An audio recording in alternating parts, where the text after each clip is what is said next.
Bueno, arratsalde on guztioi, buenas tardes a todos, eta ongi etorri Berdeagoko 3. edizioko islari saio honetara, ongi etorri hitz berdea gunera, eta bueno, da programan ikusten zuen moduen aurtengo edizioko azken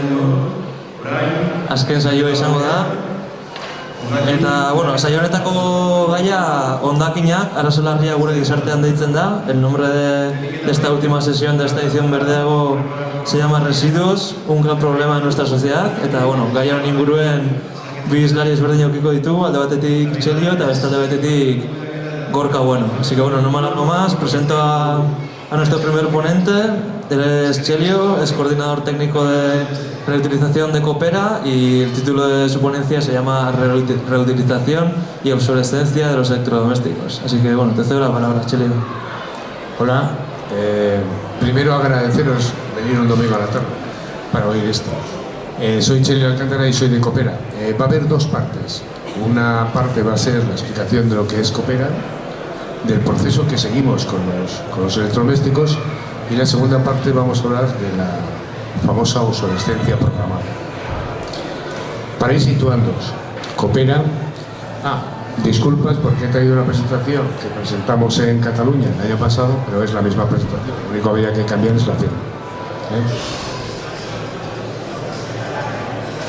Bueno, Coopera en realidad es una cooperativa que anteriormente era cooperativas que se han unido todas, y lo que es en realidad es un centro de preparación para la reutilización. Nos dedicamos a varias cosas, a varios sectores, como es el textil, por ejemplo, o los electrodomésticos. Alguna cosilla más también, pero el textil es lo que más se conoce. Los contenedores que tenéis en Durango, los contenedores de textil son nuestros, donde se tira ropa y se tira también pequeño electrodoméstico que ves aquí. Es una cooperativa sin ánimo de lucro, participada inicialmente por Cáritas y los cooperativistas. La cooperativa tiene como objetivo la creación de puestos de trabajo. Es una cooperativa de inserción social. Entonces, la generación de puestos de trabajo fundamentalmente está enfocada a crear puestos para gente que está en dificultad o está dentro de una situación difícil o complicada de exclusión social. En Coopera trabajamos alrededor de 200 personas, y de esas 200 personas, 20 están dedicadas a lo que es los residuos de aparatos eléctricos y electrónicos. A partir de ahora empezaré a hablar de RAEs, es eso, residuos de aparatos eléctricos y electrónicos. De esas 20 personas, 5 nos dedicamos a la reutilización. El resto es logística, recogida y todo lo demás, ¿no? A su vez, es una cooperativa que participa en una red de cooperativas y de asociaciones de recuperación de residuos de todo el Estado español, que se llama AERES. Esta a su vez pertenece a otra asociación a nivel europea que se llama REUS.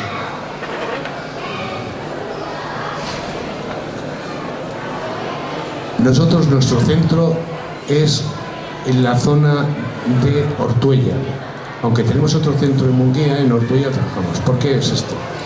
La zona de Ortuella es un pabellón que se dedica a recoger todos los voluminosos, que es todas las cosas grandes que se tiran normalmente a la basura, muebles, electrodomésticos, sofás, colchones, van a esa planta. La planta es de la Diputación. Nosotros estamos ahí y tenemos un cacho, que es el sitio lógico, porque si ahí llegan todos los voluminosos y llegan todos los electrodomésticos, lo lógico es que estemos allí para poder recuperar todo lo que recibimos. Nosotros nos alimentamos normalmente de lo que se recoge en los garbigunes o lo que se recoge en todos los sitios normalmente, es decir, en los cambios de 1 por 1 en las grandes superficies y todo lo demás, o fabricantes. Pero ahora os explico eso con más detrimento. Esta es nuestra tienda de Fernán del Campo, que después de recuperar vendemos los aparatos. Os voy a explicar un poco la historia del grupo. El proyecto EcoRepara, que es lo que se ha incluido dentro de Coopera, lo que éramos nosotros antes, es un proyecto que apareció hace 8 años. Apareció al auspicio de una directiva europea que hablaba sobre los residuos de aparatos de eléctricos y electrónicos y planteaba a todos los estados la obligación de tratarlos. Esa directiva se convirtió luego en un decreto y obligaba a todos los fabricantes a gestionar los residuos y a gestionar los aparatos eléctricos después de haber dejado de ser usados. Es decir, a que no se tirasen a la cuneta como se estaban tirando en ese momento. Este decreto establecía unos objetivos fundamentalmente de reciclaje, que era 4 kilos por habitante, ¿no? A partir de ese decreto nosotros vimos una posibilidad y montamos el Centro de Recuperación de Electrodomésticos de Corredor. Vamos a seguir adelante. Este es el Centro de Recuperación. A partir de aquel decreto nosotros montamos un curso que duró durante 8 meses y formamos a gente para que después, posteriormente, trabajase en el centro. Teóricamente, a partir de ese decreto, todos los aparatos que había en Vizcaya tendrían que pasar por nosotros, por el Centro de Reutilización. La directiva establecía objetivos de reciclaje, pero no establecía objetivos de reutilización. Por lo tanto, los fabricantes, que son los que tenían que hacer cumplir este sistema, lo que hicieron es saltárselo. Y como no había obligatoriedad de que se reutilizasen los aparatos, lo que hacen los fabricantes habitualmente es se recoge de una gran superficie, como puede ser el Corte Inglés o Eroski, y los llevan directamente a la planta finalista, que puede ser una chatarrería o que puede ser otra planta, de tal forma que nos sortean, es decir, nos saltan. Y el proyecto, que inicialmente podía haber sido muy bueno, y de hecho los 2 primeros años trabajamos muy bien recuperando muchos aparatos porque nos llegaba casi todo, después lo que ha ido es hacia abajo. Luego miraremos cifras. ¿Cuál es el procedimiento que nosotros seguimos con cada aparato? Esto es muy importante explicarlo porque algunos se pueden pensar, de hecho los fabricantes se lo piensan, que nosotros lo único que hacemos es colocar un aparato, lo enchufamos, lo probamos y venga, venta. No, no es así. Cada aparato tiene que llevar un protocolo. Cada aparato se clasifica desde el principio y se sigue una serie de pasos. La primera clasificación es si hay posibilidades de recuperarlo. Si visualmente se tocan algunas piezas, se mira antes de perder el tiempo para recuperarlo si no se puede recuperar. A partir de ese momento, la segunda fase es la reparación. Se prueba en lo más esencial y se cambian las piezas que están averiadas. Luego, después de la reparación, está la comprobación. Se pone en todos los programas el aparato en sus programas máximos, por ejemplo, una lavadora en el máximo de temperatura y en el mínimo. Se comprueba con ropa el proceso, por ejemplo, de las lavadoras, y después de haber comprobado todo eso, se revisan todas las piezas del aparato visualmente, porque algunas veces algunas averías no se producen en ese momento, pero sí se producen posteriormente. Nosotros tenemos obligación de dar un año de garantía y lo que menos nos interesa es salir de la planta. Entonces, por lo tanto, revisamos el aparato a conciencia. Después de pasar esa revisión y de ver que funciona bien, hay otro control de una persona ajena que viene a revisarlo, porque algunas veces el aparato nos hipnotiza con alguna avería y nos despista de cosas esenciales que otra persona puede ver. De ahí pasa limpieza. Se limpia perfectamente y luego pasa al control del ordenador. Se pasan los datos del protocolo al ordenador y del ordenador se sacan 3 etiquetas. Una etiqueta se coloca directamente a lo que es el protocolo, otra se coloca a la garantía que se entrega con el aparato y otra al aparato. Esta es la etiqueta que colocamos a cada aparato. La etiqueta establece quiénes somos, dónde estamos, qué aparato es, qué calidad tiene y cuándo se ha recuperado. Es decir, el aparato es nuestro. No se hace nadie responsable. Nosotros nos hacemos responsables, ¿no? Algunas veces notaréis que digo algunas cosas que son muy evidentes, pero que todavía los fabricantes no entienden. Entonces remarcamos. Es decir, el aparato es nuestro, porque uno de los argumentos de los fabricantes es que el aparato, si se avería o produce una avería, la marca suya queda mal. Pues no, es nuestro. Entonces, a todos los aparatos les sacamos una garantía. Las ventas las realizamos en nuestras tiendas, también en la planta algunas veces, y como veis, lo que os comentaba antes, la recepción de aparatos. Nosotros empezamos en el 2007 y ya veis, en la parte de arriba, durante todos estos años ha ido abajo. Es decir, que en estos momentos hemos tenido que reducir plantilla porque no tenemos suficientes aparatos como para recuperar. En estos momentos se está discutiendo un decreto nuevo en el Parlamento de Madrid donde se establece ya un 5% de reutilización. Se está discutiendo, no sabemos si sale. Si sale adelante, la planta nuestra podemos salir. Pero además no es un problema de que no lo podamos plantear como una especie de negocio, no. En realidad, si sale el objetivo del 5%, lo que nos puede dar es posibilidades de generación de más puestos de trabajo, de que entre más gente, porque la mayoría, el 50% de la gente que está en Ecorrepara son de inserción social, son gente que está con nosotros durante 3 o 4 años hasta que desarrollan unas habilidades que puedan utilizar posteriormente. El objetivo que se establece desde Europa es el 5%. Nuestra capacidad de reutilización puede ser el 5 o más, dependiendo. Eso es variable, porque no es lo mismo hablar de lavadoras que hablar de microondas, que hablar de ordenadores. Y todo el texto que viene ahí es lo que os he estado contando. Nuestro objetivo fundamental es crear trabajo. La capacidad que tenemos de generar aparatos reutilizados en estos momentos va en proporción a lo que recibamos. Pero os puedo comentar que todos los aparatos que nosotros reutilizamos están vendidos. Tenemos una demanda mayor que lo que producimos y lo que producíamos cuando teníamos más. Sí, hay gente, hay personas, hay ciudadanos que necesitan aparatos.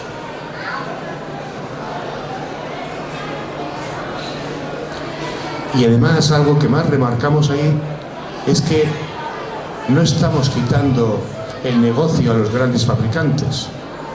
Nosotros estamos creando una nueva cultura, porque hay gente que no tiene capacidad de comprar una lavadora nueva, pero sí una recuperada. O comprar un microondas, pero no uno nuevo. Esa gente no comprará nunca nuevo, por lo tanto no somos competencia para nadie.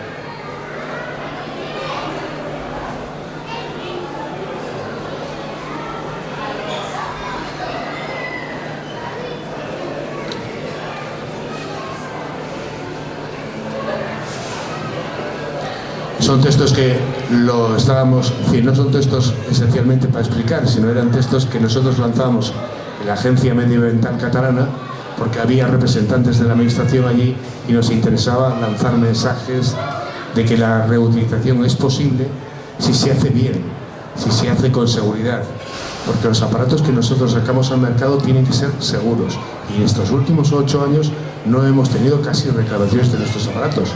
La mayoría de las veces que hemos tenido que acercarnos a un domicilio han sido problemas de manejo, porque claro, nosotros vendemos aparatos pero no vendemos manuales. Un aparato se puede vender pero no el manual, porque no lo disponemos, porque los fabricantes no están por darnos manuales, ni hay esa comunicación. Esta es la planta de Munguía. Y con eso termino la primera presentación.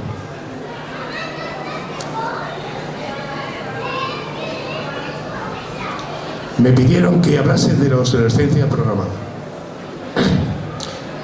Yo no soy un experto, en realidad no soy un experto en nada, pero bueno, de la obsolescencia programada nos dijeron que como teníamos experiencia en la reparación de electrodomésticos, pues nos habríamos encontrado con ella.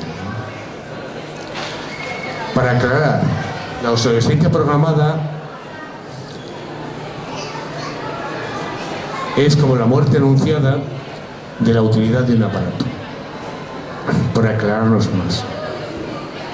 El otro día alguien me llamaba de aquí para una revista y me preguntaba si la obsolescencia programada era un mito o una realidad.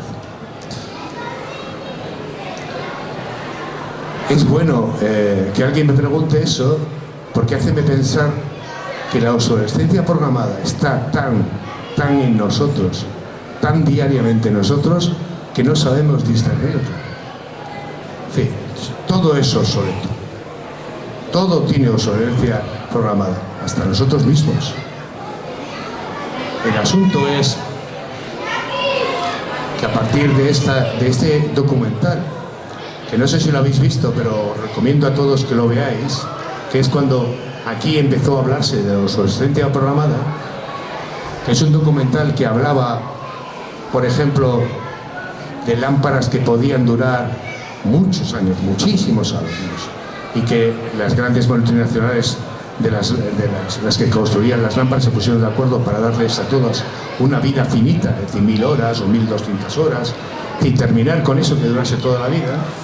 O hablan de las medias de nylon, que también pueden durar mucho tiempo, pero llegaron a un acuerdo para que durase menos tiempo. Pero el cordón de todo el documental es un hombre que se le avería una impresora. Se le avería la impresora y entonces va al fabricante a ver si se la pueden reparar. El fabricante, el servicio técnico, le dice evidentemente de que no tiene reparación y que lo mejor es que se compre una nueva. El hombre, no de acuerdo con eso, empieza a investigar y durante todo el documental intenta investigar por un lado y por otro, y al final debe localizar a un informático que está en Rusia, creo que era en Rusia o en países del este, donde le explica de que las impresoras llevan un chip que hace que se averíen después de un número determinado de copias. A eso se llama obsolescencia programada.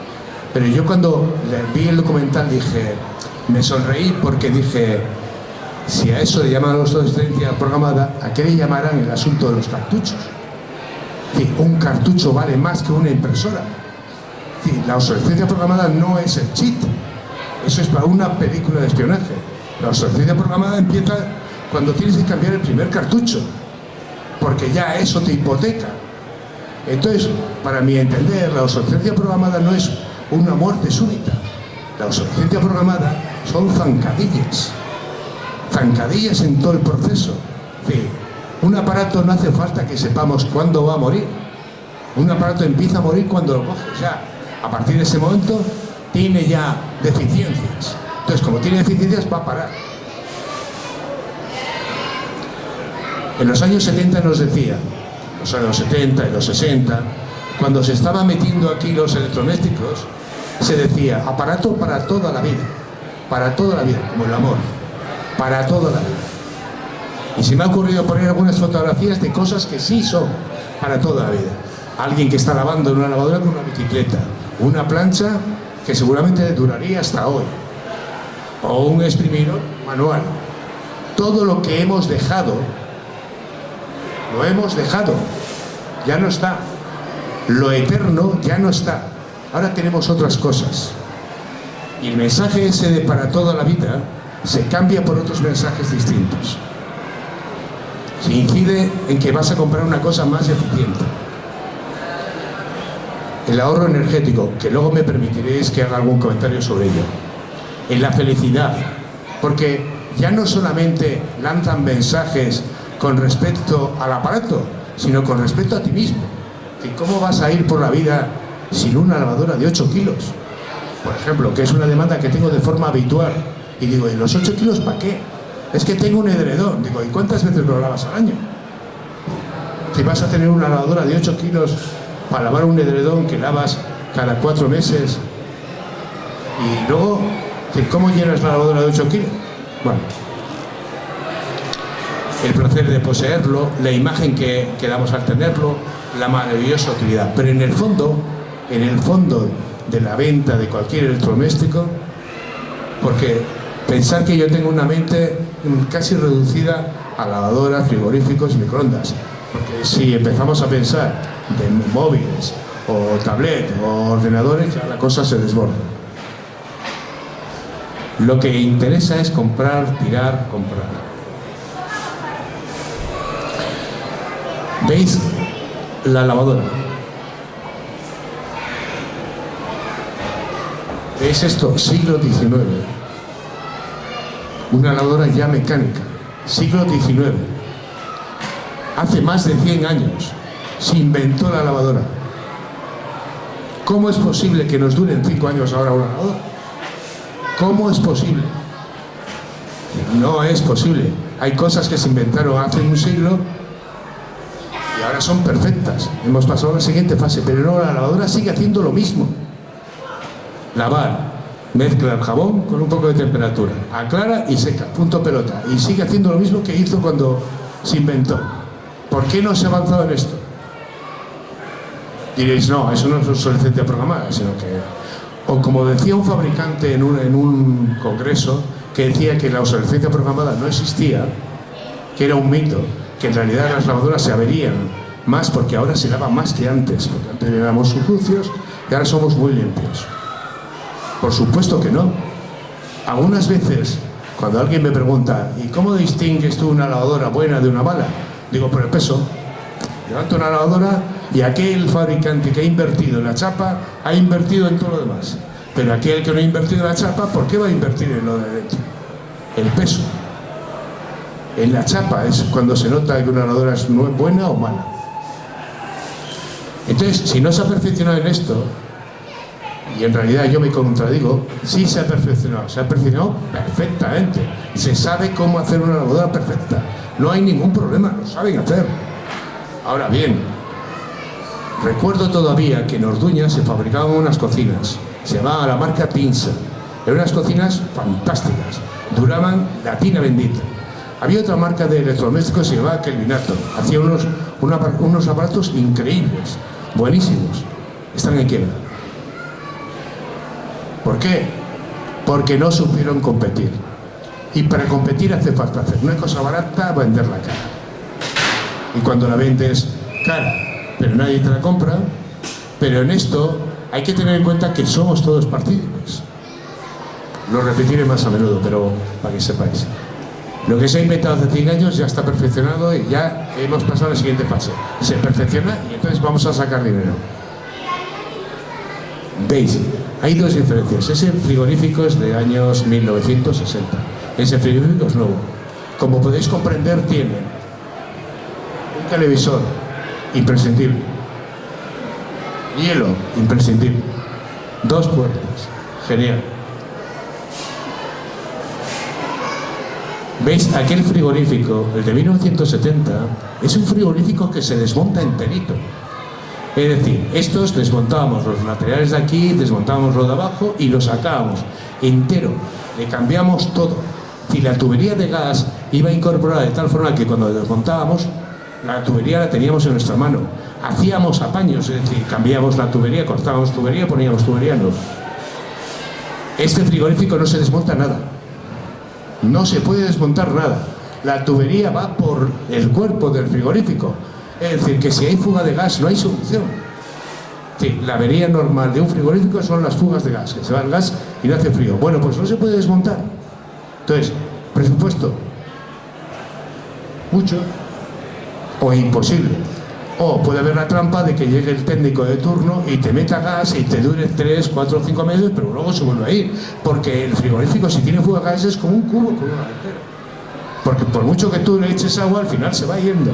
Pues el frigorífico lo mismo. Bien, pues ese frigorífico no se puede desmontar absolutamente nada. Entonces, ¿obsolescencia programada? No, hombre, determinación. Determinación para que no dure.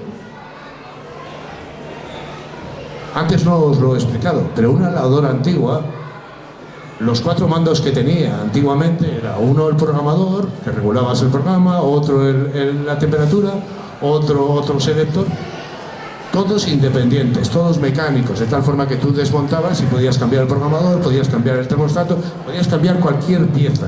Ahora, la electrónica, todo es una placa electrónica y puede fallar una bobadita, algo como un condensador pequeñito en la placa electrónica. Pues no, hay que cambiarlo todo. Pero la siguiente fase es que ahora las placas electrónicas que estamos recibiendo, todas ya no tienen piezas, son puntos microscópicos hechos en la fábrica, de tal forma que si se avería, ya de todas no puedes hacer ni un apaño. Hay que cambiarlo. Y todo compacto.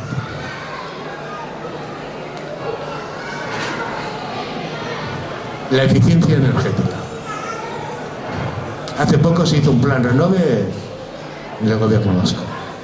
Se paga o se subvenciona por cambiar un aparato si compras otro que tenga más eficiencia energética, es decir, clasificación A++. Y no está mal, está muy bien.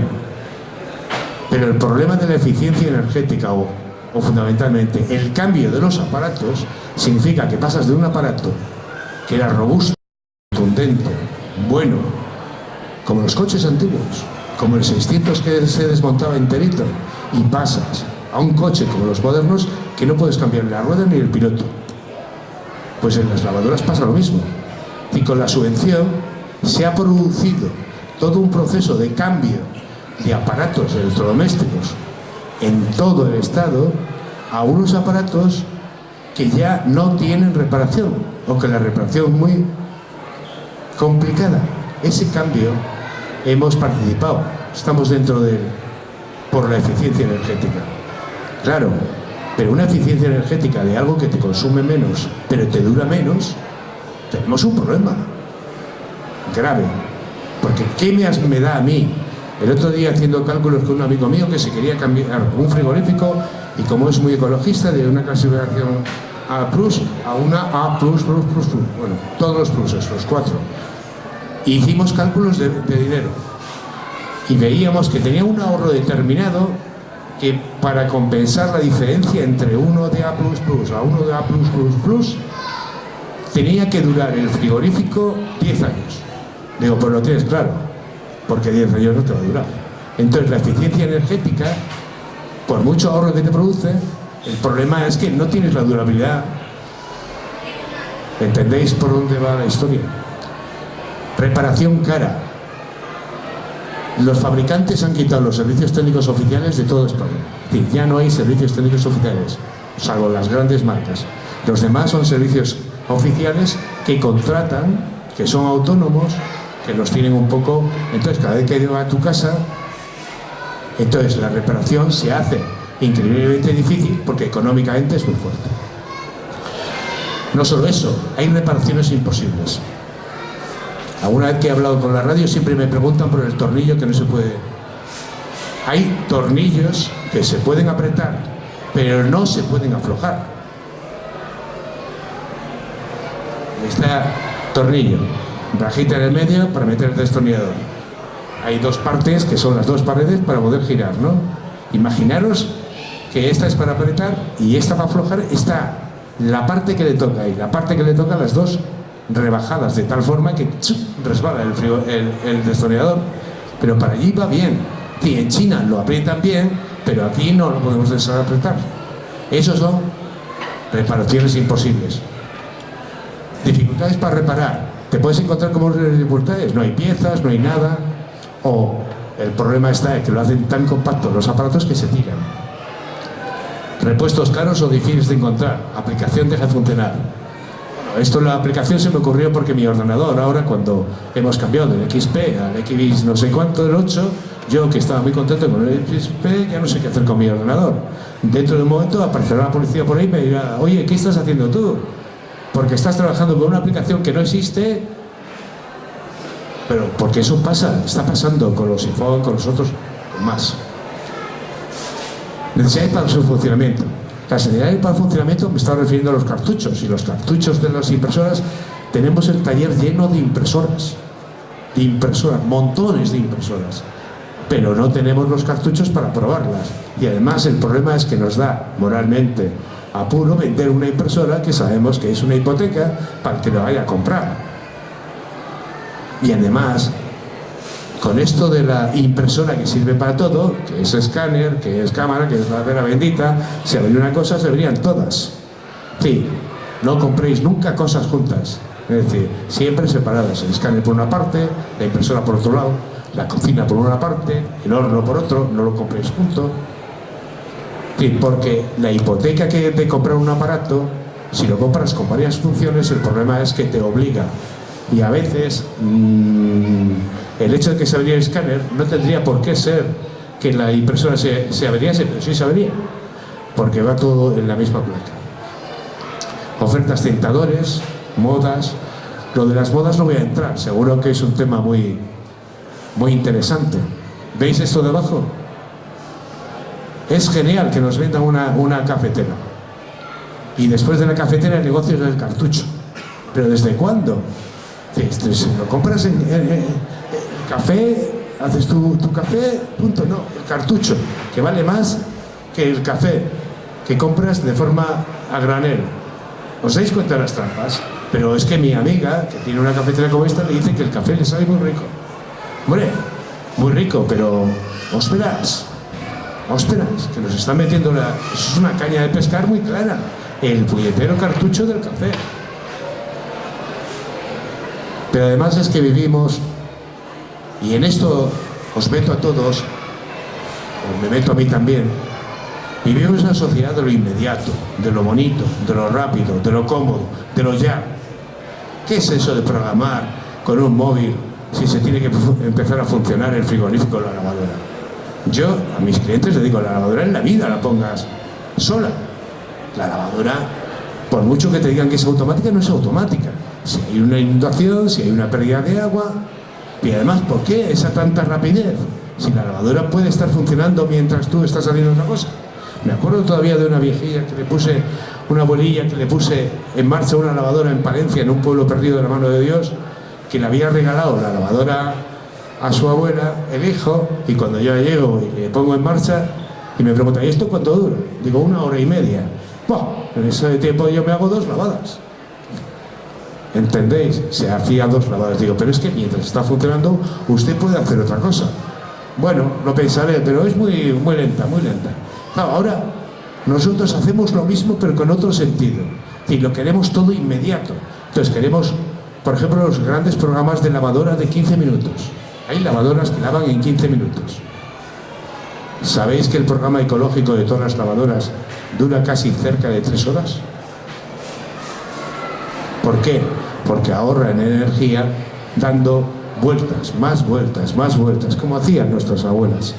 Pum, pum, pum, pum. En vez de meter tanta caña pues el programa de 15 minutos es donde se mete caña. Y lo que es inmediato se paga. La guerra de los precios. Estamos en un momento muy delicado. Estamos en crisis y todo el mundo está buscando cosas nuevas, baratas, sobre todo baratas. Y estamos empezando a meter aparatos que son baratos, pero no son lo suficientemente seguros. Es decir, estamos pasando de unas lavadoras a otras que son muy baratas y de una procedencia algunas veces no clara. Me refiero que grandes superficies se están metiendo lavadoras con un precio muy barato y nos están metiendo en una dinámica que ya veremos dónde acaba. Sí, el comprar barato, no sé si podéis hacer una similitud con los chinos en los barrios, donde se pone un chino, se acabaron algunas tiendas, empiezan a cerrar tiendas porque el chino siempre está abierto para todo. Esa competencia, pues con las lavadoras está pasando lo mismo, con los electrodomésticos está pasando lo mismo. Bueno, y ahora la pregunta. En realidad, cuando llegaron a la conclusión de que las lámparas no tenían que durar tanto tiempo, era, tal como os pongo ahí en el texto, una decisión para poder vender más lámparas. Si la lámpara dura mucho tiempo, no se pueden vender lámparas. Si la lavadora dura mucho tiempo, no se pueden vender lavadoras. Sí, la obsolescencia programada es esencial para este sistema. Esencial para el sistema capitalista, porque lo que dura mucho tiempo no se produce. Porque ¿para qué si dura mucho tiempo? Entonces,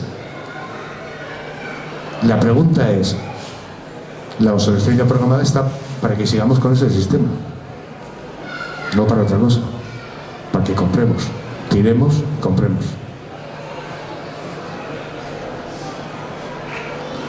Conclusiones finales. Tomar conciencia. Cada uno que decida lo que quiera. Comprar pensando, tirar pensando. Lo de tirar pensando es para que lo tiréis en un sitio que se pueda reutilizar. Primero reparar, pero buscaros un mecánico o un técnico que sea honrado. Y luego reutilizar y fomentar la reutilización y luego comprar reutilizados. Vale, ya está.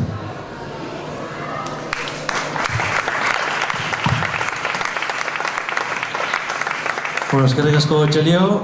Bueno, recordar que después de la ponencia de Gorka tendréis unos minutos para preguntar cualquier duda o pregunta que tengáis a cualquiera de los dos. Y bueno, sin más, no me alargo mucho, que andamos justitos de tiempo. Gure hurrengo islaria Gorka Bueno da, Gorka Ingenieria da, EHUko irakaslea, eta hondakinen gaia gradu ondo baten lantzen du. Eta bueno, bere hitzaldixan izenburua hiri hondakinen kudeaketa eta tratamendua izango da. Así que, Gorka, nahi duzunien, aurrera. Eskerrik asko, arratsaldeon guztioi. Bueno, nik horri buruz hitz egingo dut, hiri hondakinen kudeaketa tratamendua oinarrizko ideia batzuk. Nahi doana da, a ber, truko hartzen dodan honi. Nahi doana da, hain zuzen ere, kudeaketa tratamenduaren inguruan, printzipioz argi izan behar ditugun oinarrizko ideia batzuk azaltzea. Gitxi gora bera, ideiak honako hauek izango dira. Lehenengo, azalduko dizuet zer den hondakinen hierarkia, kontzeptu oso erabilia, hondakinen arloan. Gero ikusiko dugu nola horren atzean dagoena dala kontzeptu nahiko teknikoa, bizizikloaren analiziaren metodologia azalduko dizuet, hori zer den. Gauzak hobeto azaltzeko agian erreferentzia asko adibide bat erakutsiko dizuet hiri hondakinen tratamenduan, eta hau da Danimarkako egoera. Eta, bukatuko naiz hondakinen gaikako bilketaren garrantzia azpimarratuz. Orduan hasiko naiz azaltzen zer den hondakinen hierarkia. Kontzeptu hori jasota dago Europan oso garrantzitsua den zuzentarau batean, hondakinen esparru zuzentaraua. Eta azken batean, zuzentarau horrek esaten du tratamenduaren, hondakinen tratamenduan lehentasun hierarkia bat dagoela. Tratamendu aukera desberdinak daude, adibidez, birziklatzea, balioztatze energetikoa, zabortegiak, eta horiek sailkatuta daude lehentasunaren arabera. Normalean, hierarkia hori azaltzeko olako irudiak erabiltzen ditugu, da piramide moduko bat aldrebez jarrita, eta hor aukera gehienak agertzen dira eta sailkatuta daude. Hierarkiak esaten digu, printzipioz, lehentasun handiena daukan tratamendu mota dela prebentzioa. Prebentzioaren adibideak dira, adibidez, erabilera bakarreko plastikozko pontzen erabilera debekatzea. Hondakinen arloan eta ingurumen arloan, ohikoak dira, edo askotan gertatzen dira debekuak eta derrigorrezko neurriak. Horretxe berda ikusi dugun bezala, badago beste aukera bat, eta hori da produktuen bizitza luzatzea. Azken batean, obsoleszentzia programatuaren kontra joateko. Arlo horretan, hori da prebentzio neurri bat, eta horrek erabaten gaitu ekodiseinoaren arlora. Kontua da, prebentzio moduan, ekodiseinoaren bidez, proiektuak ondo diseinatzea gehiago irauteko. Hori da beste aukera bat. Hori da, printzipioz, lehenengo aukera. Gero daukagu berrerabilpena, eta horren, kasu honetan ere, adibide asko ezagutzen ditugu, ez da? Arropen berrerabilpena, bigarren eskuko merkatuak, berrerabilpenaren beste adibide bat, edo beste aplikazio mota bat, da gauzak erreparatzea. Orain ikusi dugun modua. Gauzak konpontzea. Gero daukagu, hirugarren mailan daukagu birziklatzea. Eta birziklatzea zer den, zuzentarauak esaten du zehatz mehatz zer den. Hondakina birziklatzea da, produktu horren materiala eraldatzea beste material bat sortzeko.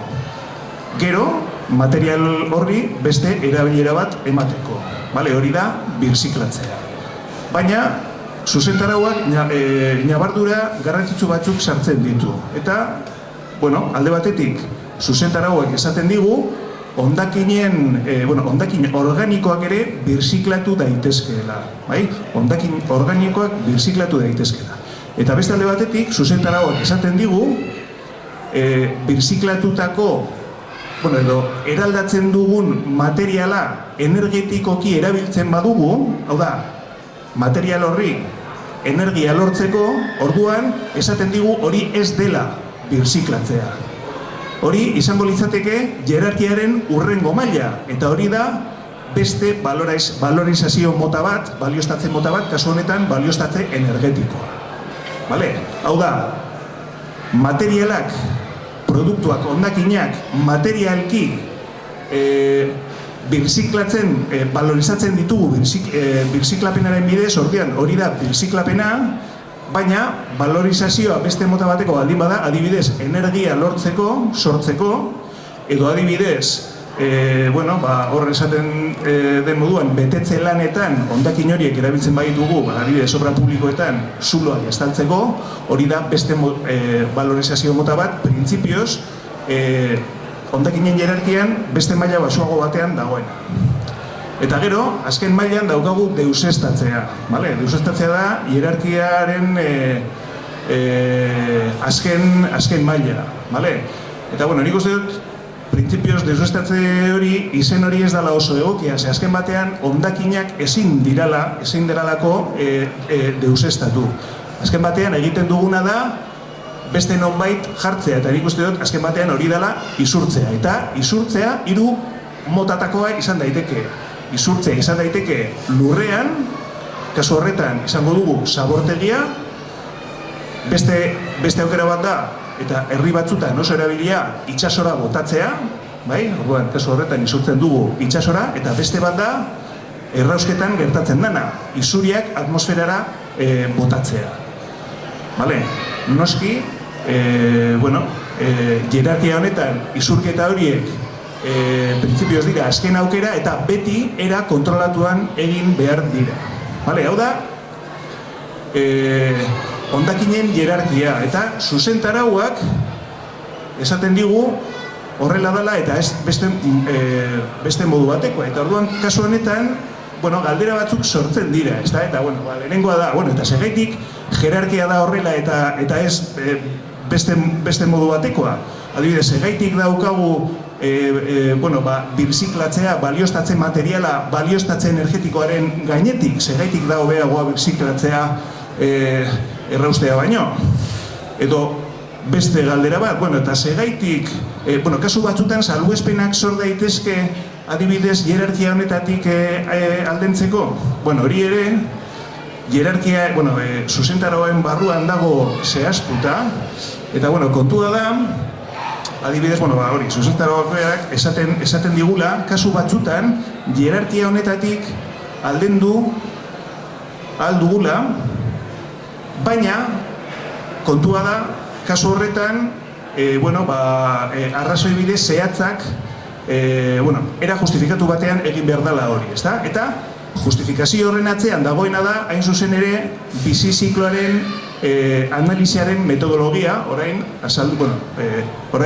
azaltzen saiatuko dodana.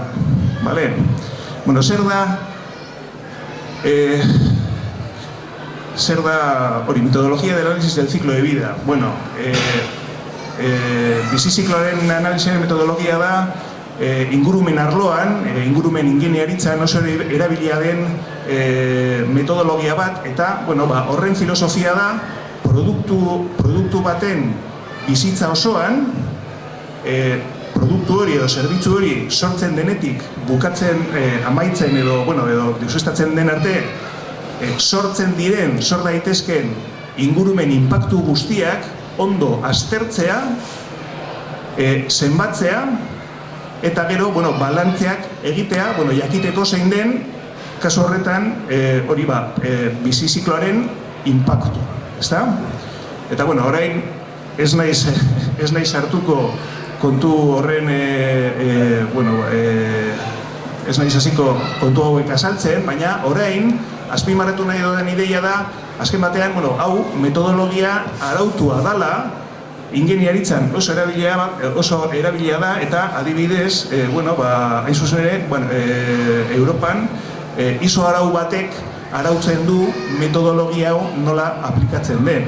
ISO arauak dira, teknologian, ingeniaritzan eta hainbat kontutan, azken batean gauza kontu teknologikoak arautzen dituen arauak, ezta? Eta, hau da, azken batean, aplikatu behar den filosofia erabakitzeko hondakinen hierarkia nola aplikatzen dugun eta justifikatzeko hierarkia hori segaitik den horrela eta ez beste modu batekoa. Eta hemen, azpimarratu nahi doan ideia, hauxe da, lehen ez dut esan, baina hondakinen zuzentaraua 2008an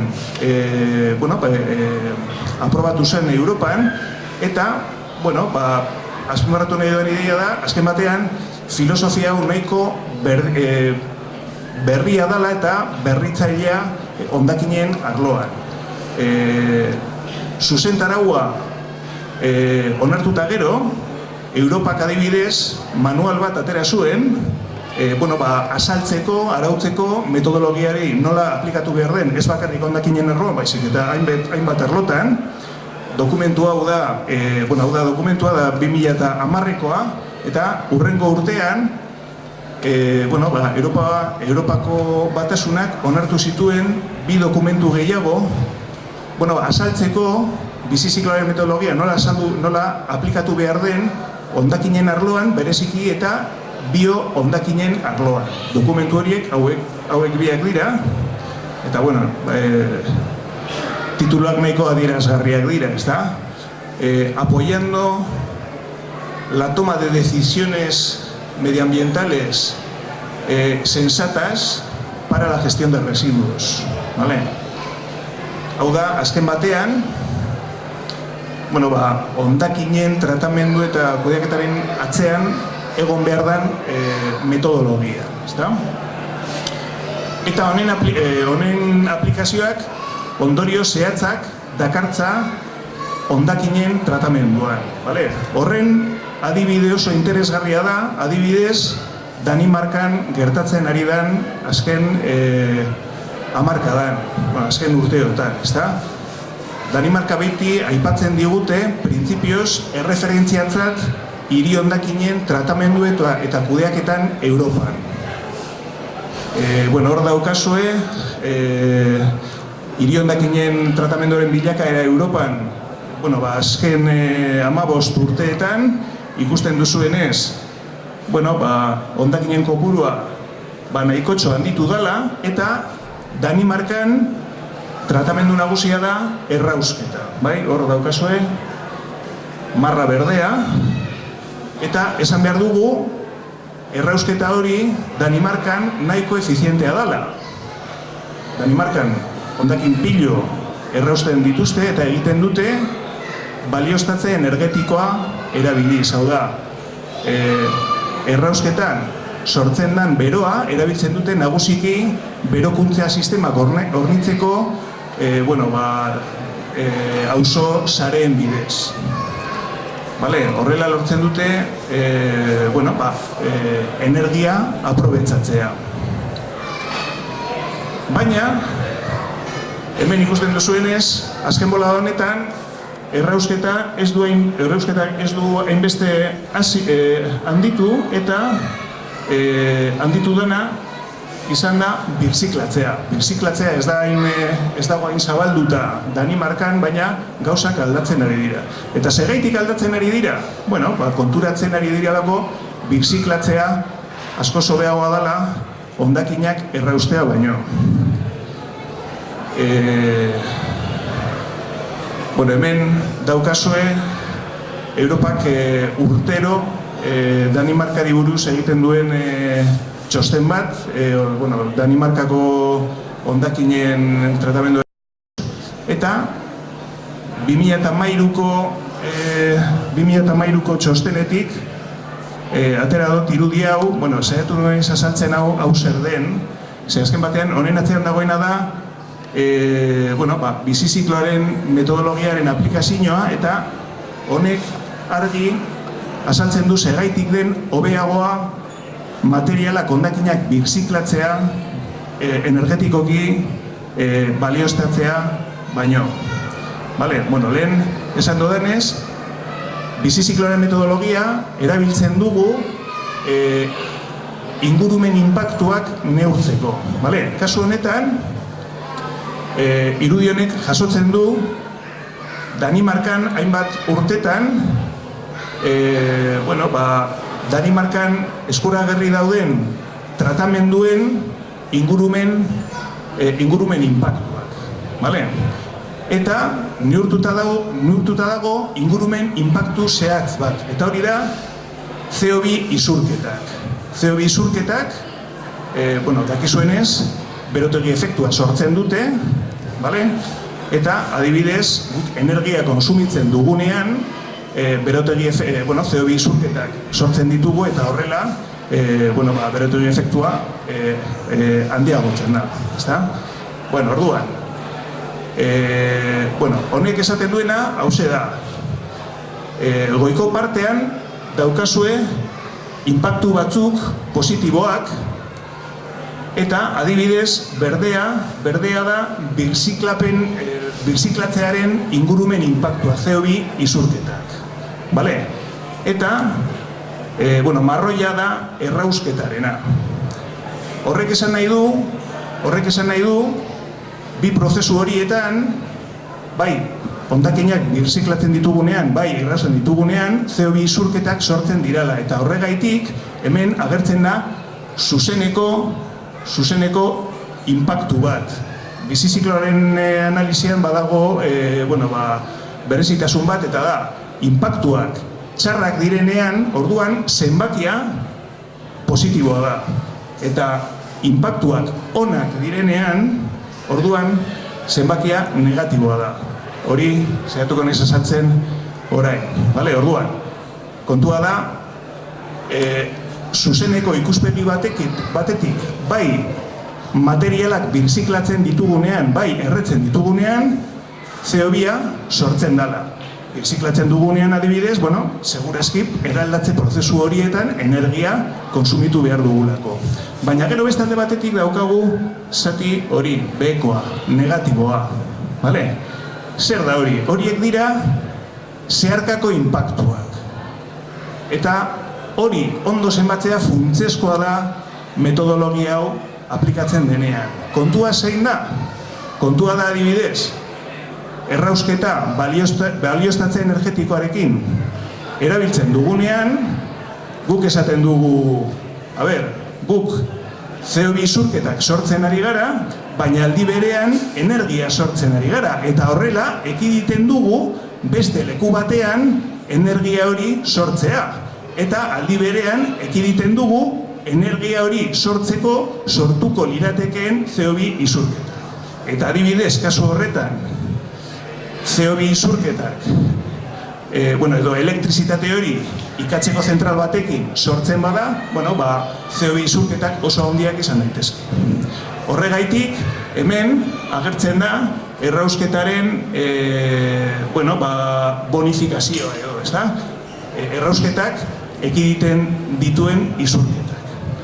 Eta zer gertatzen da? Gertatzen dana, hauxe da, birziklapenak ekiditen dituen isurketak errausketarenak baino asko handiagoak dira. Segaitik, normalean, kasu askotan, material askotan, hori gertatzen da, normalean, material bat erretzen dugunean, hor askatzen den energia, materia bera fabrikatzeko behar den energia baino gitxiago dalako. Imagina ezazu, plastiko bat birziklatzen duzu. Orduan, horrela ekiditen duzue, beste plastiko mota bat fabrikatzea, eta horretarako energia pilo behar duzu. Kontua da, segurazki energia pilo hori gehiago izango dela, errausketan berreskuratu daitekeena, baino gehiago. Orduan, horrek justifikatzen du azken batean, segaitik hondakinen jerarkian birziklatzea balioestatze energetikoaren gainetik dagoela, eta azken batean, segaitik adibidez Danimarkan konturatzen ari direla, agian bueno, tratamendu egiturari buelta eman behar diotela eta gitxiago erraustu eta gehiago birziklatu. Hori da azken batean, gobernuak orain dela urte bat edo martxan jarri zuen plana, hemen duzue dokumentuaren lehenengo orria, Danimarka hondakinik gabe, eta horretan zera esaten dute, birziklatu gehiago eta erraustu gitxiago. Askotan esaten digute, birziklapena eta errausketa printzipioz batuta daudela, baina hori ez da egia, eta Danimarkatarrek onartzen dutela guztiz kontrajarrita daudela, ezta? Azken batean, gehiago birziklatzeko gitxiago erraustu behar dugula. Eta horrela esaten du, eskumako aldean, Danimarkako ingurumen ministroa, hor esaten du, gazteleraz irakurtzen, nosotros en Dinamarca incineramos una enorme cantidad de residuos, unos residuos de los que podríamos sacar mucho más si recicláramos más y mejor. Eta kontuan hartu behar dugu, Danimarkan errausketa oso efizientea dela energetikoki.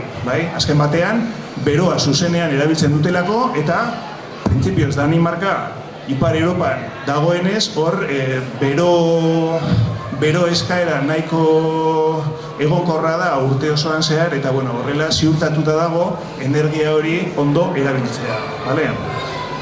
Orduan, orain azpimarratu nahi dodan ideia, hauxe da, birziklatzea funtsezkoa dela eta printzipioz, administrazioen aldetik bultzatu behar den politika bat, ezta?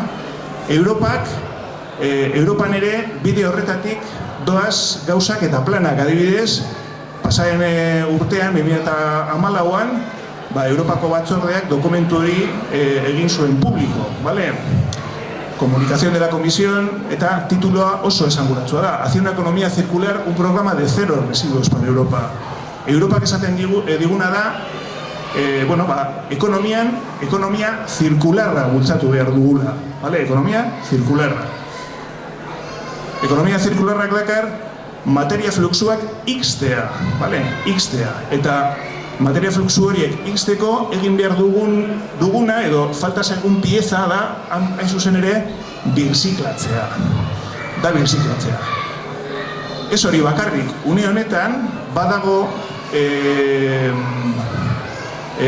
Europan, 2008ko hondakinen zuzentarauak helburu bat ezarri zuen birziklapenaren inguruan, eta horrek esaten zuen hiri hondakinen birziklapena 2020ko 50%koa izan behar zala.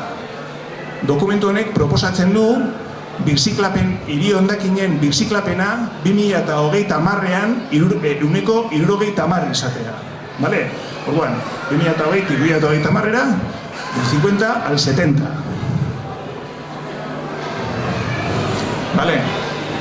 Eta kontua zein da,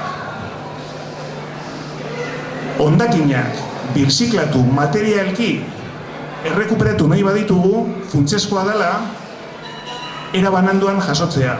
Eta tratatzea, azken batean, guztiak nahaztuta jasotzen badituzue, gero, birziklatu baino lehen egin behar duzun lehenengo gauza da banantzea.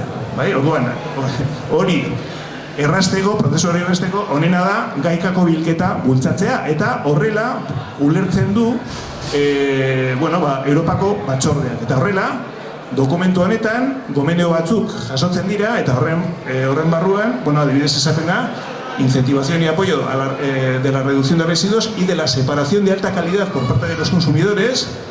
Eta gero, incentivación de los sistemas de separación y recogida que reduzcan al mínimo los costes de reciclado y reutilización. Gainera, orduan, puntu honetan, azpimarratu nahi dudana da, gaikako bilketaren garrantzia. Eta zer esan nahi du horrek hondakin organikoen arloan? Lehenengo, esan behar dugu, adibidez, komposta sortzen dugunean, hondakin organikoa birziklatzen ari garela. Baina, Espainiako legeak adibidez esaten du, hori bakarrik har daitekela konpost moduan, bakarrik jatorrizko hondakin organikoa gaika bildu bada. ¿Vale? No se considera compost el material orgánico obtenido de las plantas de tratamiento mecánico biológico. Segaitik kutsatuta dagoelako. Hori guztiz logikoa da. Eta bueno, honek beste behin azpimarratzen du gaikako bilketaren garrantzia.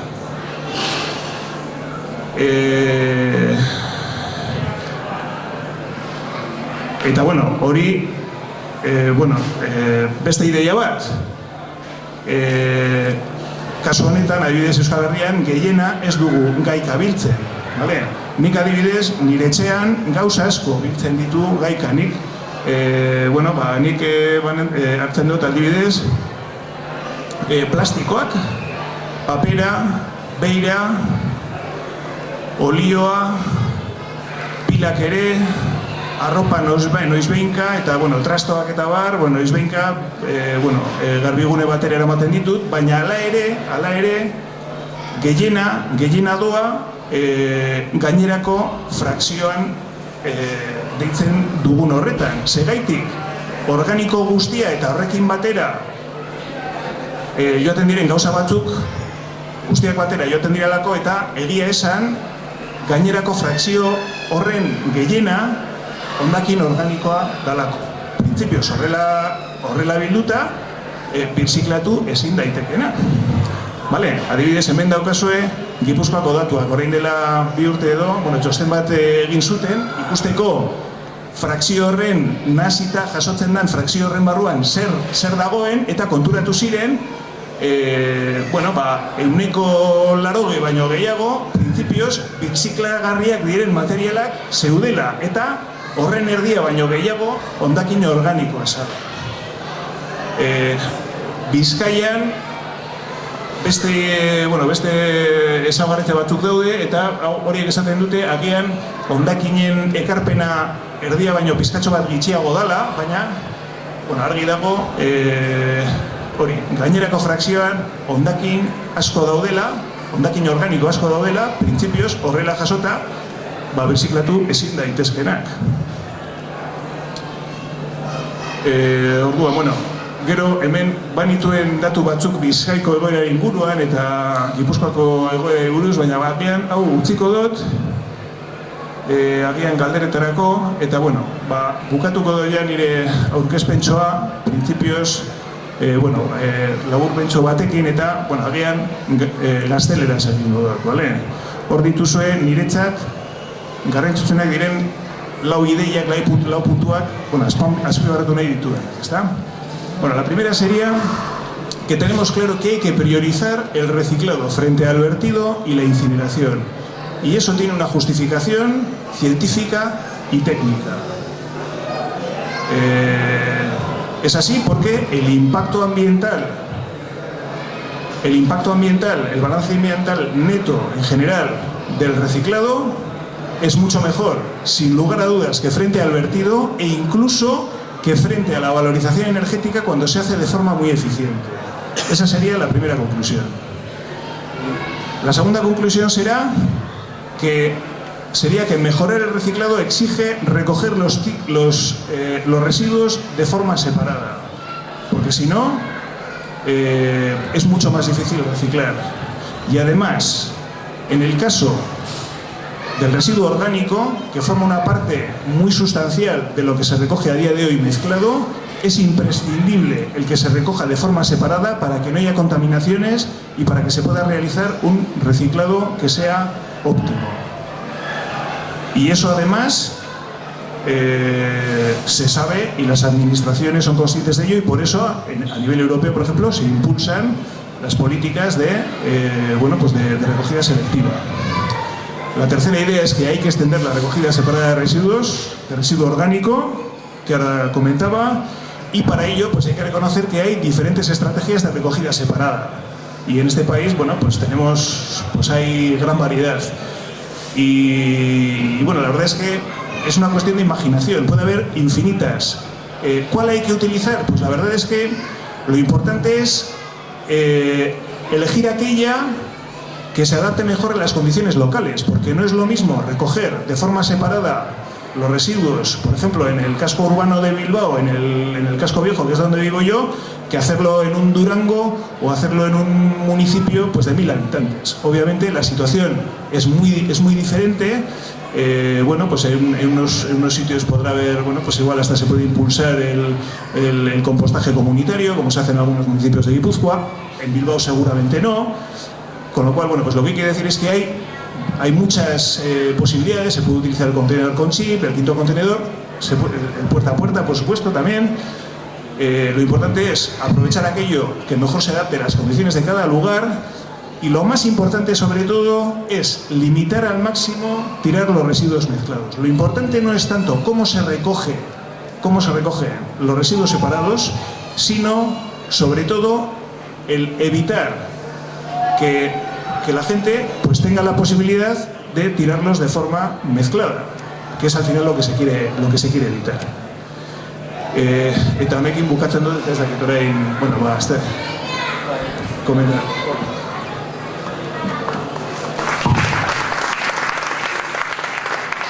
Bueno, eskerrik asko Gorka.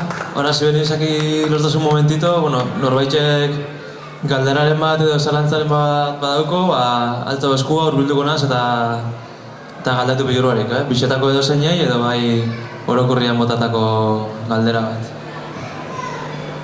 Norbaitek, bai. Gorkandako bi galdera. Bata da, claro, horre jerarkizazio hortan ez, gailentzen dana da prebentzioa, eta ikusi dugu zuzentaroak argi eta garbi esaten da dela, ez hortan baizik eta berzikapena, errausketa hor, baina prebentzioan arloan, zer dago, ez da adibidez plastikozko ontziak eta gauzkoaren inguruan, hortarako zuzentaroan aldean, ez da bateiten hortan indarri dago jartzen? Bai, baina adibidez Europak gauza zehatzak esaten ditu. Bueno, adibidez prebentzioaren arloan daukazu plastikozkoen aplikazioa, bai, plastikozkoen putzen aplikazioa, eta y después en el caso, por ejemplo, de los RAEs también, pues hay directivas y hay... Lo que pasa que, claro, al final nosotros igual estamos muy centrados en el debate mediático, pues estamos muy centrados con el tema de la incineración, con el tema de cómo se establecen los sistemas de puerta a puerta, pero sin lugar a dudas que el impacto que tienen medidas en los niveles superiores de la jerarquía son seguramente en muchos casos mucho más importantes, y desde luego que se pueden hacer muchas cosas. Lo que pasa que también o sea, en el campo de la prevención, desde luego, y bueno, pues también bueno, pues en cómo se diseñan los productos, en leyes de embalajes, eso seguramente igual Chile puede decir muchas cosas, porque bueno, hay normativas que son muy importantes y que podrían realmente avanzar mucho más de lo que se está avanzando ahora en el tema de la prevención. Sí, hay muchas leyes, pero la reducción es fundamental. Eso multiplica todo el efecto del reciclaje, la reducción principalmente. Pero tener cuidado con las trampas. Por ejemplo, cuando se está hablando mucho de ecodiseño, de hacer aparatos que tengan una reducción en esto y lo otro, dentro de todos los textos que yo conozco de europeos, en ningún caso se habla de la durabilidad. Por ejemplo, solo se habla de que se ahorra energéticamente, que es más cómodo, pero no se habla de la durabilidad en mi zona. Y con respecto a todo lo demás, de plantear luchas, en estos momentos la lucha para cualquier directiva está en Europa. Por ejemplo, con respecto a los plásticos, por ejemplo, a la homologación de los envases de vidrio, por ejemplo, las alternativas que hay del plan retorno, que en vez de tirar todo junto, se devuelve y te paguen una cantidad por haberlo devuelto, de tal forma que te permite volver a reutilizarlo. O las leyes alemanas, que está prohibido fabricar envases de plástico que no sean reutilizables. Y todo ese tipo de cosas hay que pelearse en Europa. Bueno, beste galera zan kompostaren inguruan, ez? Horre, nik uste dut azken urtetan batez be Gipuzkoako borrokagatik eta askotan zabaldu dian mezuak, eta mezu horretan ze egi parte dago nero ez, komposta egiterakoan edozein material sartu aldan, ez da, kompostori erabiltzeko orduan jatorri jakin batekoak erabilian dira, ez dira, gauza hori inguruan. A ber, principios, lehenengo, legeak ziur markatzen duen gauza bat dela, principios, komposta dela bakarrik gaika bildudan hondakin organikotik sortu dana. Hori, seguru. Eta bilketa selektibo bat egiten ez baduzu, ezinezkoa da komposta sortzea. TMB planta batekin komposta sortzea ezinezkoa da. Hori lehenengo gauza. Eta horrein baldintzatzen du, adibidez hemen Bizkaian, daukagun diseinua. Hori alde batetik. Eta gero, bueno, egia da, jatorri desberdinak izan daitezkela, sukalda dutako hondakinak egon daitezkela, bueno, nik dakidanez, nik ulertzen dudanez, printzipioz, ez da arazo larria, batere larria, sukalda dutako hondakinetatik komposta sortzea. Batzuek esango dute, horretarako agian, proportzia txikia izan behar dela. Baina nik seguru nago, teknologikoki arazo askoz larriagoak daudela konpondu diranak. Argi dago hori ez dela kontua da, bueno, azken batean da, errezetak ondo jarraitza, gauzak ondo egitea, baina nik ez dut, ni horretan ez naiz aditua, baina bueno, adituek esaten dute, printzipioz, horretarako ez dagoela arazo larririk.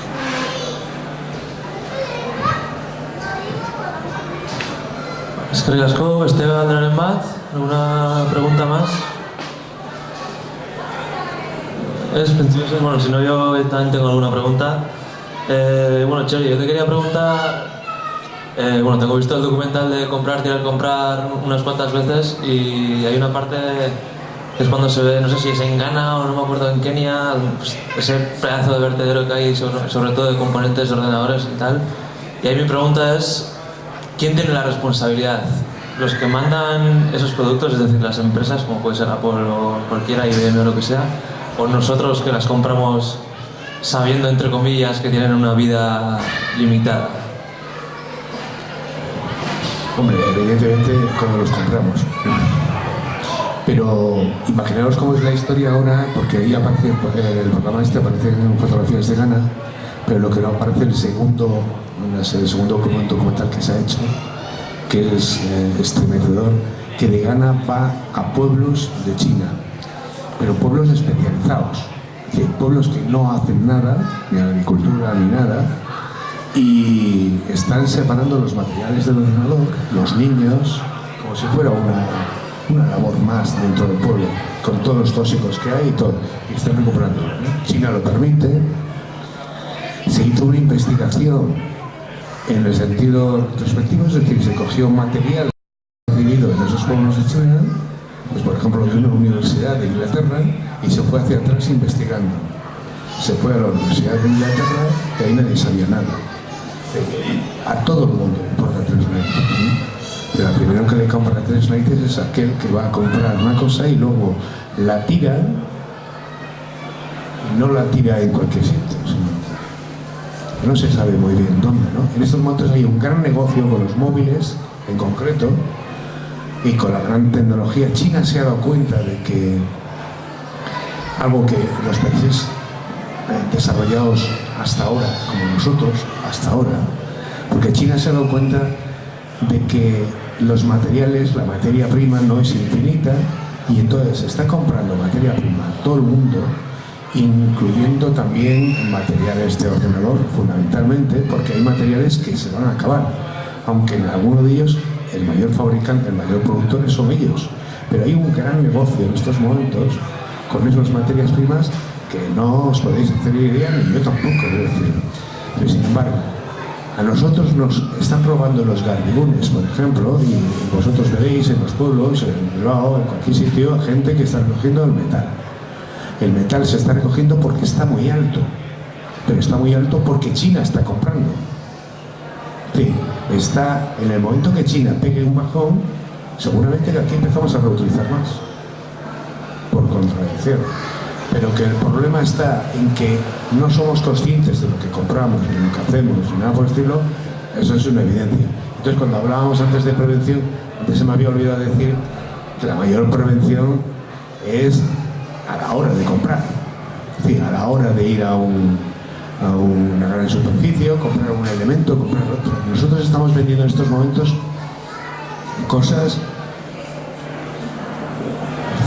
que tienen todavía uso, es decir, para nosotros tiene un valor increíble el uso, más que si es moderno o es antiguo. Teléfonos antiguos estamos vendiendo muchísimos, y cuando digo antiguos, digo de hace 4 o 5 años. Móviles que no tienen pantalla también estamos vendiendo un montón de ellos, porque hay utilidad, se puede dar utilidad. Es decir, por ejemplo, vosotros habéis metido ahora ahí una memoria mía que es un MP3 que no funciona el MP3, pero la memoria sí, ya está. ¿Por qué comprar una memoria si tengo un MP3 que no me funciona? La gente tira el MP3 porque no le suena la música, pero sigue teniendo memoria. Que hay que darle pensando. Yo tenía una pregunta para Chelio, y es la siguiente. Bueno, vosotros, por ejemplo, reparáis y volvéis a meter en el circuito lavadoras. ¿Y cuántas lavadoras necesitáis para meter una en el circuito? ¿Cuál es el ratio de...? ¿Metéis todas? ¿Y se ha dado la circunstancia de que os haya llegado alguna...? Bueno, dice que meten todas. No. Todas las lavadoras que recuperamos se venden. Pero tenemos demanda. La gente que nos viene por lavadoras. Ah, sí, claro, hay rechazo, evidentemente. ¿El tanto por ciento? Pues imaginaros, si nosotros tenemos establecido a nivel público el 5% recuperamos y el 95% rechazamos. En realidad con las lavadoras seguramente subiríamos mucho más. Estamos en un 20 o un 25% de aparatos que recuperamos. Y el resto, algunos rechazos que se producen porque nuestro valor no es el dinero, nuestro valor es el tiempo. Entonces, si un aparato, una lavadora nos lleva mucho tiempo, no compensa porque el precio que le vamos a poner nos chupa el tiempo. Entonces, si estuviese de alguna forma apoyado eso, podríamos a subir el tanto por ciento mucho más, porque cambiar los rodamientos de una lavadora, que es algo que rechazamos porque nos lleva mucho tiempo, lo podríamos hacer y recuperar el aparato. Pero, ¿qué decir? Alrededor del 20% recuperamos y luego de lo que recuperamos se venden todas. Y recuperamos, bueno, hasta cassette. Estamos vendiendo montones de cassette, tocadiscos. Y en estos momentos nuestra última oferta es los discos que estamos vendiendo. Los que tira la gente, discos a 50 céntimos y se venden todos los discos.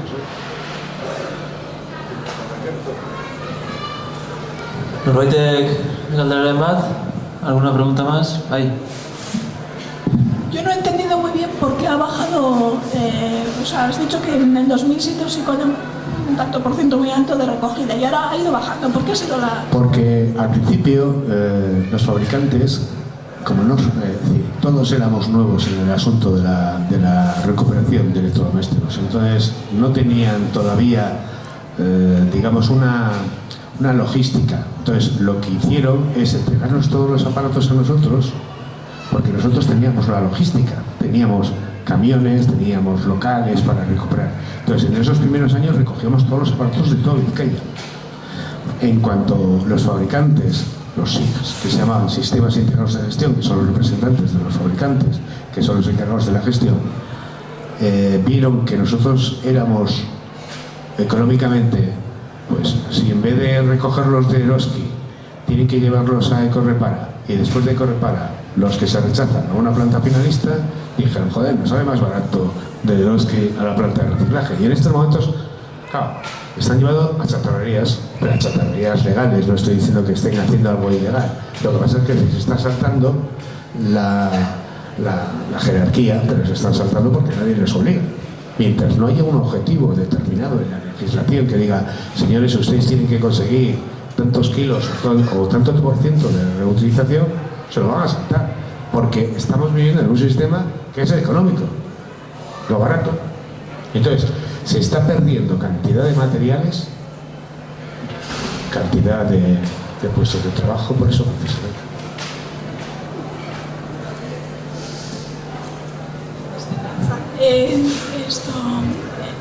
Has dicho que el reciclaje que tiene mejor, pero el reciclaje del plástico y eso también no tiene un gasto energético mayor, que es la energía revalorizada. O sea, que la ingenierización... A ver, los datos... Yo entiendo que el material orgánico obviamente está clarísimo que sí, que convertirlo en compost es fácil y no creo que tenga mucho gasto energético, pero el plástico, todo eso, volver a convertirlo no tiene... La cuestión está en que la energía que tú liberas en la combustión del plástico siempre va a ser menos, por definición, siempre va a ser menos que la que tú necesitas para fabricar el plástico inicial, porque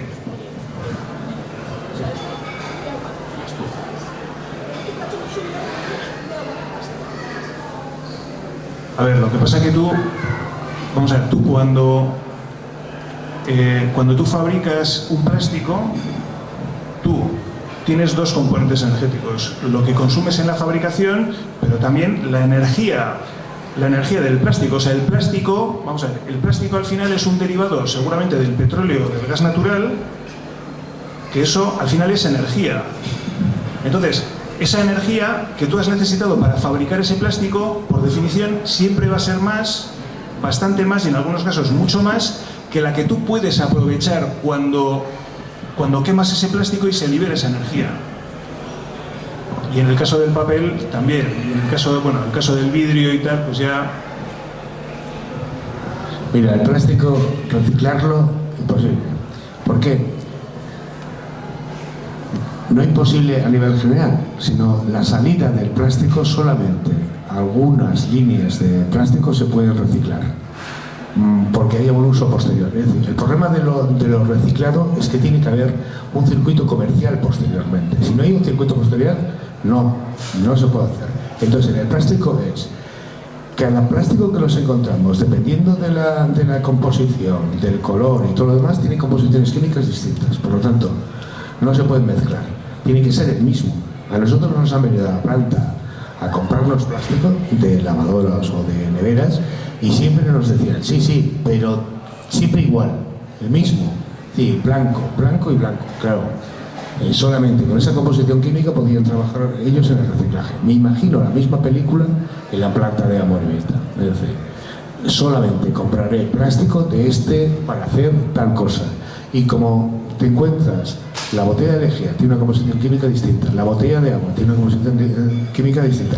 Entonces, está de tal forma, la variedad es tan increíble que es complicadísimo reciclar. La película que nos están vendiendo de que reciclan es mentira. No pueden. La mayoría del plástico va a ir seguramente o a incineradoras o a cementeras como elemento energético. Y en algunas ocasiones hemos oído comentarios de los fabricantes de plástico que les sale mucho más barato comprarlo puro que ir a buscarlo a otro sitio. El plástico es complicadísimo y porque no hay ninguna legislación con respecto a eso que lo acorte o que lo acote. Sí, de todas formas, en la misma línea, tampoco debemos olvidar que el reciclado tiene por encima otros tratamientos que son todavía más prioritarios y en algunos casos incluso que están especialmente justificados. Por ejemplo, el caso del vidrio. El vidrio no hay que reciclarlo, no habría que reciclarlo. El vidrio lo que hay que hacer es reutilizarlo. Y además, el vidrio estamos acostumbrados a reciclarlo muy mal, porque el vidrio, para reciclarlo bien, habría que reciclarlo separando colores. Lo mismo que el tema de los plásticos, pues después el plástico, lo primero que hay que hacer en una planta de reciclado de plásticos es separar los plásticos, porque plásticos hay muchos, hay composiciones químicas muy diferentes, con lo cual, bueno, al final, pues hay muchas ideas que están simplificadas, pero vamos, al final la idea es esa, que el reciclado, como decía Chelio, todavía tiene por encima, tiene sus problemas objetivos, y bueno, tratamientos prioritarios por encima. Fundamentalmente, bueno, pues la reutilización y la prevención. Aunque en el caso del orgánico, por ejemplo, a mí sí que me parece clarísimo que bueno, el compostaje del orgánico es algo que además tecnológicamente es que tampoco tiene mayor misterio. Yo creo que al final, bueno, ya otra reflexión que igual no está muy unida, pero a mí se me parece importante, es que yo creo que al final los diferentes tipos de tratamiento lo que implican son modelos de gestión y de producción radicalmente diferentes. Que todos tienen sus costes económicos, pero el problema es que esa estructura de costes es bastante diferente. Por ejemplo, el tratamiento de los residuos mediante una planta de incineración implica unos costes que fundamentalmente van a ir destinados a retribuir unos gastos de capital y unos gastos financieros muy grandes, mientras que si nosotros lo que hacemos es trabajar pues en otros modos de tratamiento, como por ejemplo puede ser la reutilización con un modelo como por ejemplo con el de Coopera, que es muy intensivo en mano de obra, donde se incide más en la reutilización, en la reparación, que yo creo que es fundamental, y en la jerarquía de residuos tendría que haber una referencia específica a la reparación de los productos. Pues claro, es algo que claro, al final es que la historia está en que en este debate hay ganadores y hay perdedores, y hay algunos que, bueno, pues que no quieren perder, y entonces por eso se aferran a unos planteamientos que desde luego no están soportados por lo que es el sentido común, ni lo que es bueno, pues el conocimiento técnico y científico que hay a día de hoy, que, insisto, en algunas cuestiones es muy novedoso. O sea, el análisis de ciclo de vida y la medida de los impactos y el tema, pues son cosas que son de los últimos 10 años. Y claro, ¿cuál es el problema? El problema está en que las incineradoras que tenemos ahora en estos momentos y la estructura productiva que tenemos está anclada en un modelo que, bueno, pues que tiene ya lustros, décadas. La incineradora que tenemos en Vizcaya, por ejemplo, es una incineradora que, bueno, está en marcha desde el año 2005, pero el proyecto se puso en marcha a principios de los años 90, es de hace 20 años. Entonces, claro, la cuestión está, hay que darle ahora la vuelta a eso, pues es difícil. Pero también tenemos, por ejemplo, la referencia de Dinamarca, que son líderes en incineración, pero aún así están reconociendo de que igual hay que cambiar el modelo. Y Europa también pues está incidiendo en que hay que ir a una economía circular de materiales, que hay que reciclar, que hay que prevenir, etc. Yo me quedo un poco con esa idea. Y eso es lo que hay que tratar que, bueno, pues que cunda un poco.